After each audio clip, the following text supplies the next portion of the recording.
Counselling বা psychotherapy আসলে কি? এটা কি বসে, বসে মানুষের কথা শোনা, একটু সান্ত্বনা দেয়া, একটু পরামর্শ দেয়া, একটু উপদেশ দেয়া? ব্যাপারটা মোটেও এরকম নয়। এটা আসলে মনের যত্ন নেয়ার খুবই নিখুঁত, প্রিসাইজ স্ট্রাকচার এবং সায়েন্টিফিক একটা প্রসেস।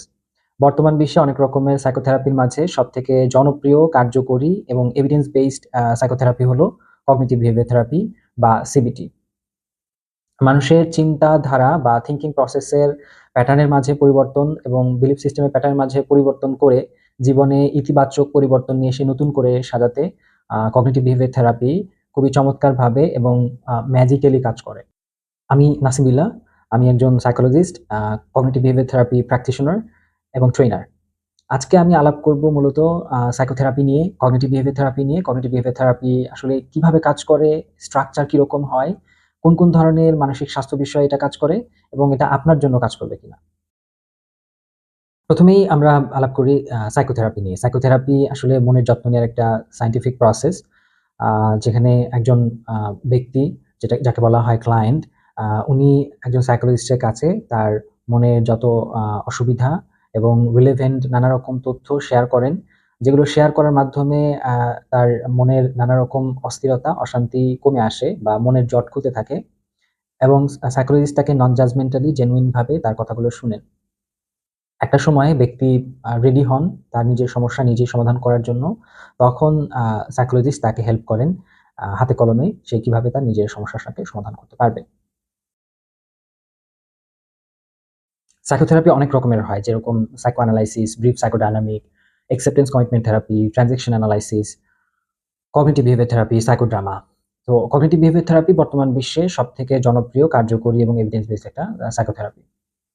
কগনিটিভ বিহেভিয়ার থেরাপি অন্যান্য থেরাপির থেকে আলাদা হলো এটার সায়েন্টিফিক যে প্রসেস এবং ফিলোসফিক্যাল ভিউ পয়েন্ট থেকে।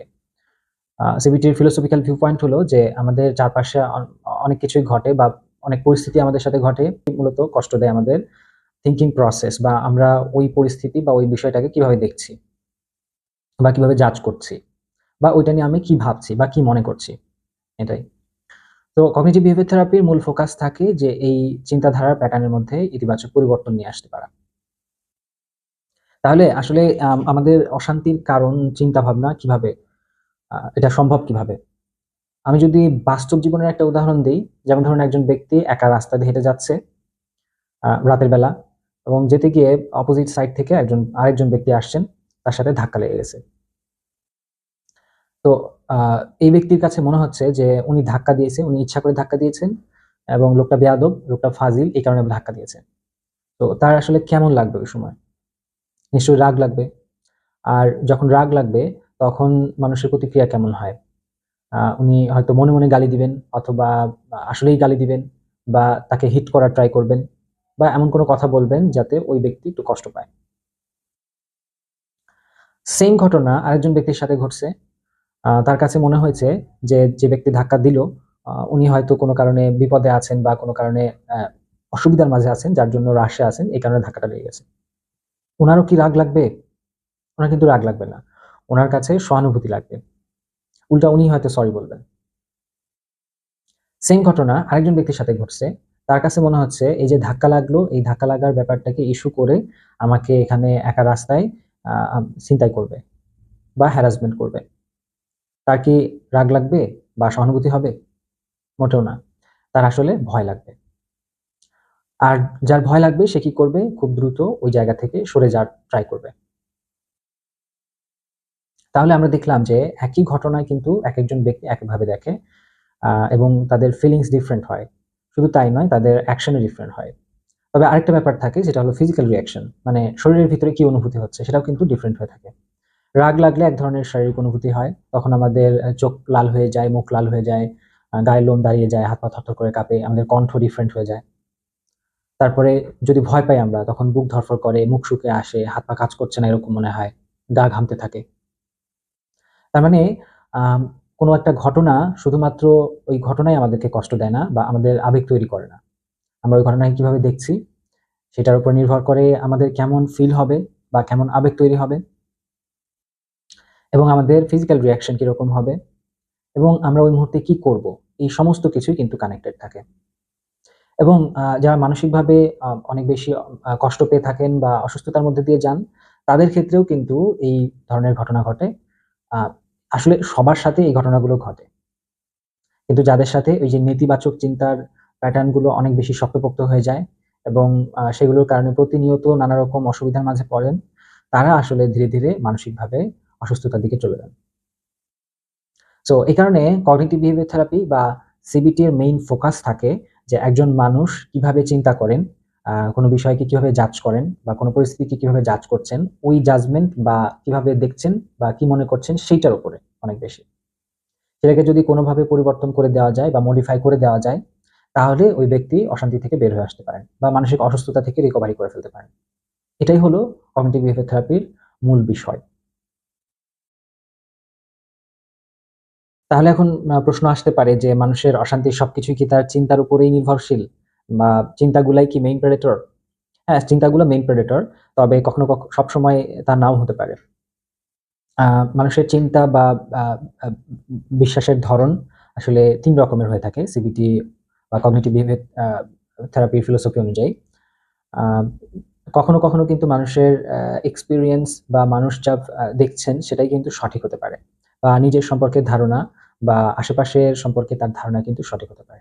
কারণ আমরা কোনো একটা পরিস্থিতিতে গিয়ে যে চিন্তা আমাদের মাথায় আসছে বা যে জাজমেন্টটা আসছে সেটা কিন্তু এমনি, এমনি আসে না। আমাদের দীর্ঘদিনের অভিজ্ঞতা বা পাস্ট এক্সপেরিয়েন্স থেকে এটা চলে আসে।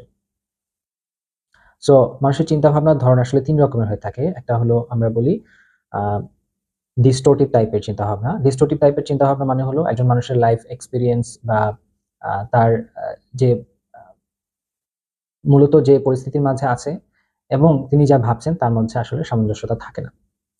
এবং এই ধরনের চিন্তাগুলো খুবই শক্তপোক্ত হয় বা বিশ্বাস খুবই শক্তপোক্ত হয়। খুব সহজে শেকেবল না, খুব সহজে চেঞ্জেবল নয়।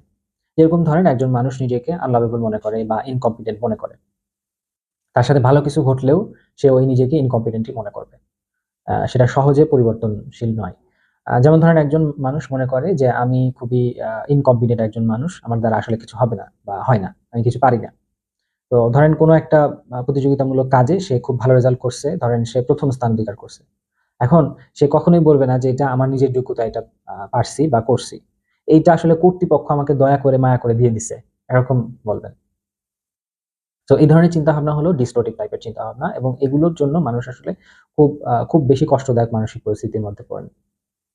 আরেক ধরনের চিন্তাধারা আছে যেটাকে বলা হয় ভ্যালিড বাট কনক্লুশন ডিস্টর্টেড থাকে। যেরকম ধরেন একজন মেডিকেলের স্টুডেন্ট, সে কিন্তু ভালো স্টুডেন্ট বলেই মেডিকেলে ভর্তি হওয়ার সুযোগ পেয়েছেন। তো কোনো একটা সেমিস্টারে সে খারাপ রেজাল্ট করছে বা ফেইল করছে। এখন তার কাছে মনে হচ্ছে যে আমি খুব অকাজের স্টুডেন্ট। আমি যতটুকু পরিশ্রম করার কথা অতটুকু করি নাই। যার কারণে আমার এই অবস্থা হলো এবং আমার দ্বারা আর কখনোই ভালো কিছু করা সম্ভব হবে না। সো তার এই স্টেটমেন্টের কিন্তু অর্ধেক অংশ ঠিক আছে। যে সে আসলে হয়তো পরিশ্রম করে নাই ঠিকমতো যতটুকু করা দরকার ছিল। এটা হয়তো ঠিক। কিন্তু বাকি অংশটা সে বলছে যে আমার দ্বারা আসলে আর কখনোই ভালো কিছু করা সম্ভব হবে না। এটা ভুল। কারণ তার যোগ্যতা আছে বলেই কিন্তু উনি ওখানে পড়ছেন এবং উনি চেষ্টা করলে একটা সময় ভালো কিছু করতে পারবেন নিশ্চয়ই।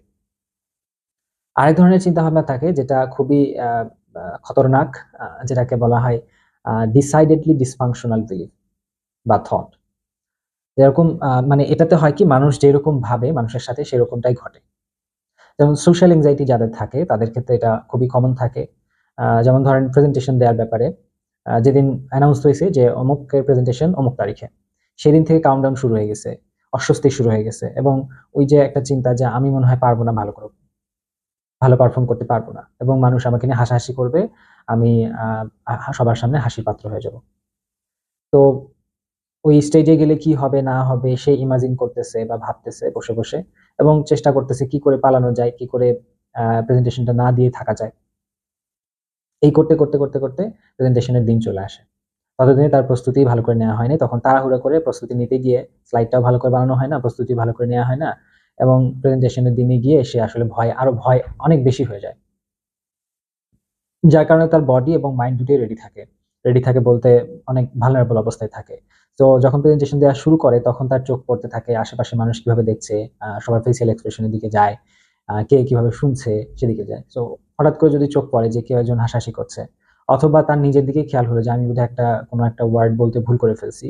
তখন তার ভিতরে অ্যাংজাইটি রিঅ্যাকশন বা স্ট্রেস রিঅ্যাকশন আরো অনেক বেশিভাবে হওয়া শুরু করে। সো আল্টিমেটলি তার পারফরম্যান্স খারাপ হয়ে যায়।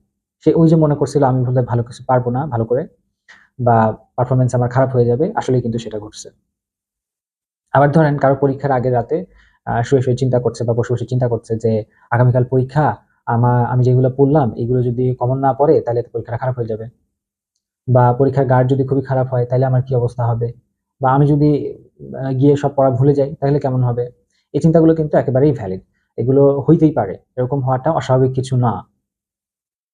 কিন্তু এই চিন্তা করতে তার রাতে ঘুম হলো না। সকালবেলা ঘুম থেকে উঠতে দেরি হয়ে গেল। সকালবেলা তাড়াহুড়ো করে উঠে কোনো মানে খুব আ কষ্ট-মষ্ট করে খেয়ে দৌড়াদৌড়ি করে পরীক্ষার হলে গেল।